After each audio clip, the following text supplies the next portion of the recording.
Chapter 42, The Mountaintop. Athena has never experienced a bitter wind like she's withstanding.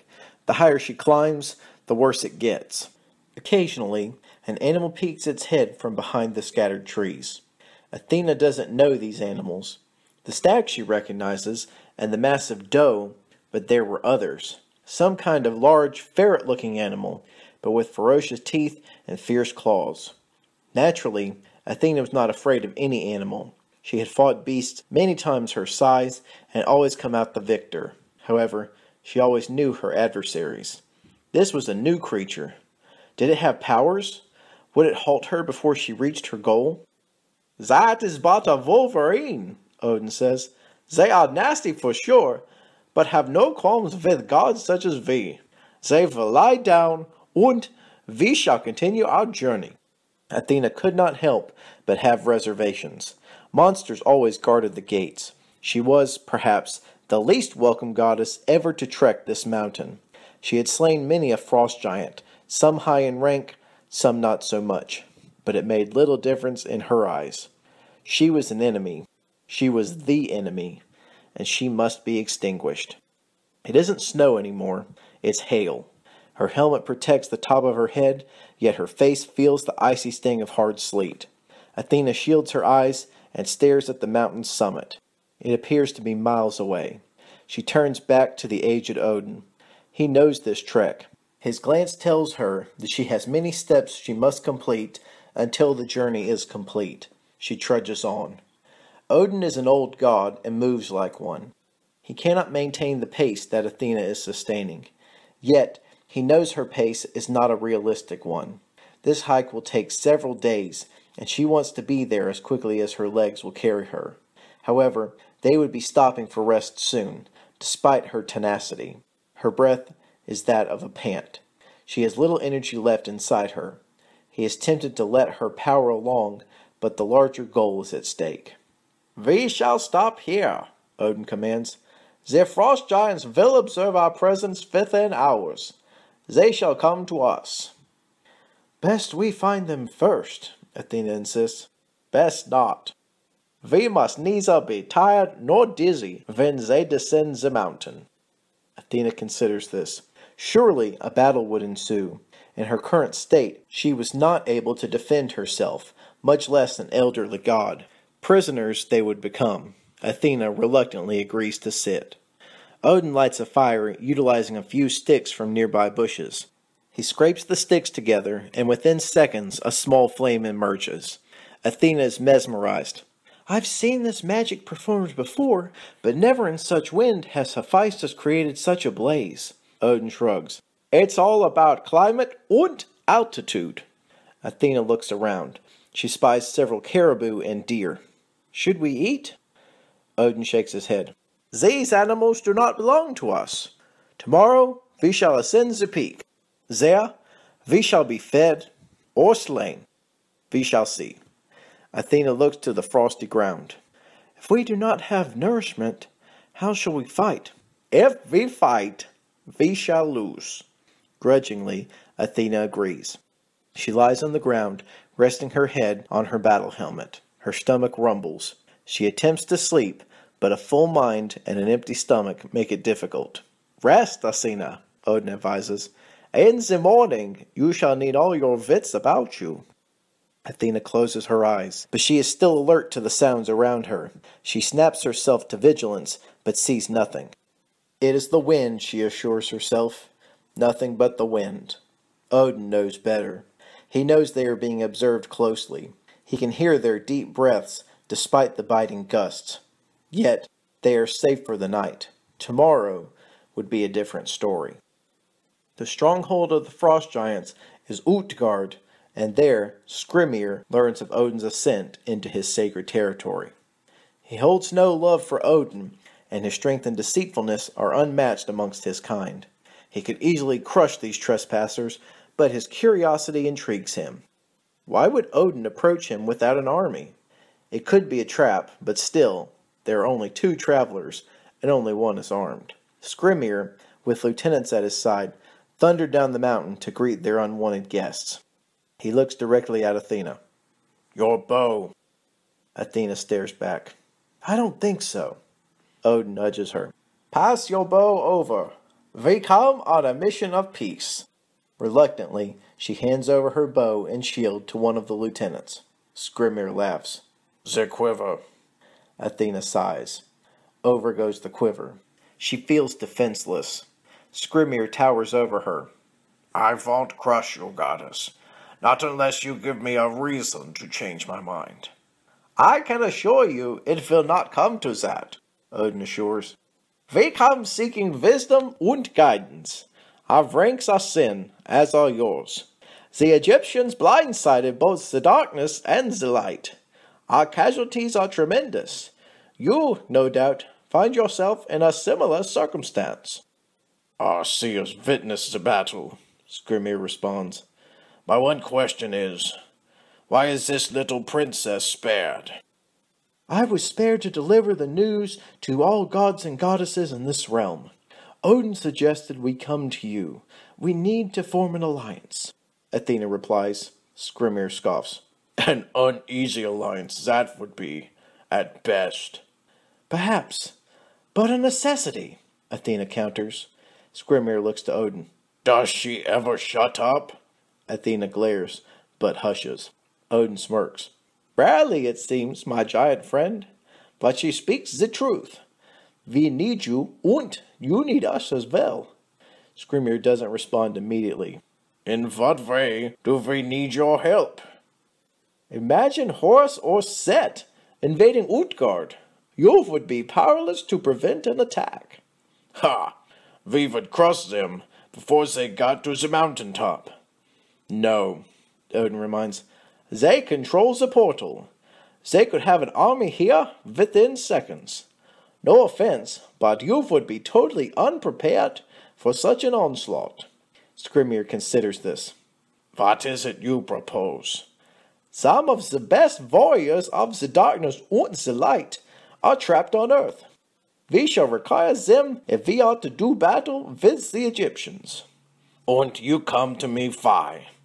It is storied that you have a portal of your own. However, you need assistance with its functionality. I can provide that. Who do you wish to recall? Odin's eyes lighten. He is getting through to his one's enemy. Hell and Hades to start. I can agree to that. Allow me to show you our portal. The Utgard Eternus sits high above the clouds upon frozen blocks of ice. Several of Skrymir's attendants guard it, and they snap to attention when they realize Odin is in their midst. One makes a charge at the Norse god of the light, but he is manhandled to the ground efficiently by Skrymir. There is no reason to attack, Skrymir insists. But that could change in an instant. Remain vigilant. The frost giants eye Athena with suspicion, or more accurately, with lust. They have never encountered a goddess like she. She steps behind Odin. Skrymir shows Odin the Utgard Eternus. I have tried for thousands of years to activate this portal. In fairness to you, that is a good thing. Else Valhalla would be but a wasteland. Odin nods. He examines the portal. On the face, it looks much like the Sphere Eternus. However, Odin tries and cannot activate it. Skrymir, when did this come into your possession? It was discovered within the bones of Ymir. You may recall him. You slew him. Yes, Odin said, but that was many, many centuries ago. Now we must fight as one. Athena peers at the portal. What are the scrawlings along the sides of the portal? Skrymir smirks. An ancient Norse dialect. One I suspect the princess goddesses are not familiar with. It is one I cannot read either, Odin admits. This language has long past its relevance. I'm afraid I, too, am at a loss. Thank you for your time, Skrymir. We must find another way to help each other. Wait, Athena says. The scrawlings match on one half of the portal, but not the other half. Skrymir is irate. Believe it or not, princess, I've noticed that as well. Can someone turn it over? Athena asks. I don't know what you're trying to prove, Please, Athena begs. Skrymir looks to Odin. Odin nods. With his tremendous strength, Skrymir flips it. What he sees amazes him. The scrollings. They are mere images of the front side. But how can we properly align them? Odin shrugs. He doesn't know. Princess, any thoughts? Just one. We break it in half. Murmurs surround her. That statement makes everyone nervous. We do what, Princess? We break it. Carefully, mind you. And we align the scrawlings on the front with those on the back. Odin feels the need to intervene. Of course, we're not going to, Skrymir interrupts. Yes, we are. This makes sense. And if it does not work, then we are no worse than we are now. Athena smiles as Skrymir gently cracks the portal. He sets the pieces on the ground and turns one over. It's a match. Hel and Hades sit with their newfound allies, Apollo, Freya, Diana, Coyote, and Kyrene. Just as Hel is about to drink another beer, she vanishes. The same happens to Hades. Oh crap, Apollo says. Not this again. Hel and Hades receive warm welcomes from Skrymir and the other frost giants. They are surprised to see Odin and Athena. Finally come to your senses, Athena? Joining the darkness? Hades asks. Not exactly, she replies. Skrymir turns to Odin. You mentioned other gods? Yes. Apollo, then Artemis, followed by Bacchus and Kyrene. The portal works its magic. Apollo and Artemis are immediately on guard as they take in their surroundings. Kyrene starts ice skating barefoot. Where is Bacchus? Athena asks, suddenly concerned. Apollo looks sullen. He saved my life, but his wounds were fatal. Athena cries at the news. Apollo joins her in tears. Skrymir has little patience for the emotional outburst. He looks at Odin. Anybody else? Odin looks to Athena for guidance. Bring back Freya, Athena blurts out. Skrymir becomes furious. I will do no such thing. She has killed more of my brothers and sisters than I can even fathom. She will not be joining this alliance. Odin soothes. But she'll be fighting alongside you now. You know how vicious she can be. As you wish. But once this so-called alliance reaches its end, her head will be mounted on my wall. Odin looks down at the portal. I detect another god on Earth. Who is it? Athena answers. It's Triton. He's behind this entire debacle. He stays put. He's leverage if Poseidon tries anything malicious. Kyrene pops her hand up. Oh, bring Coyote. He was a big help, and he's kind of cute, in a sleazy sort of way. So be it, Skrymir says, and up pops Coyote. He clearly isn't happy with the weather. Coyote frowns. Hell? Where the hell am I? Jotunheim. Utgard, to be exact. Thanks, Hel. That cleared up a lot. How is it we're suddenly surrounded by frost giants and still alive? Apollo asks. Athena regales the story to the group. That sounds really bad and really dangerous. Best you beam me back to Earth, Coyote says. Kyrene bounces over and kisses him. Coyote blushes. I guess I could stick around a little while. Athena interrupts. We're going to need a rock-solid plan. Coyote is right. This is really dangerous. Apollo grins. We should plan this out at the hotel bar in heaven. Athena stares at him in disbelief. Only joking, sis. Still, Skrymir produces a large bottle. We shall drink to old enemies becoming new friends. He stares at Freya. We are friends, correct? It would appear that circumstances have made it so, Freya replies. Goblets are passed around, and Apollo whispers to Freya, Do I really have to drink mead? I'd do it, unless you want a really angry frost giant on your hands. Apollo shrugs. He figures the quicker he drinks it, the less taste he would have to endure. He stares into the wooden cup, takes a breath, and downs it in a single gulp. He winces as it goes down. Not bad, he manages. Skrymir smiles. It seems you like it. He refills Apollo's cup. Apollo forces a smile. Thank you. Skrimir turns to Odin. I have grave concerns.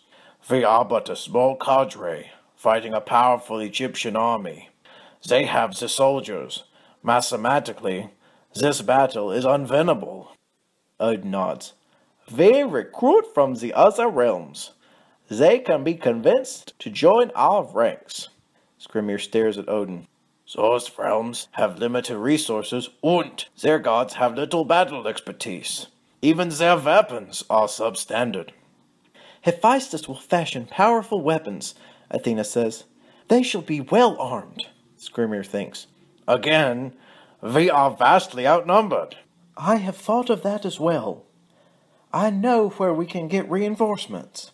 It will be a hard sell, but one that I believe may be accomplished. And where will you find these reinforcements? Athena takes a deep breath. Athena sighs. Tartarus. Hades looks at Athena like she's crazy. You wish to enlist the Titans? You do realize they are imprisoned in the deepest part of the underworld, and that we are the ones that put them there. One does not forget the brutality of the battles at Thessaly. Our only hope is that time has lessened their anger. You'd be ripe for capture by Set. And need I remind you, the Titans absolutely hate us.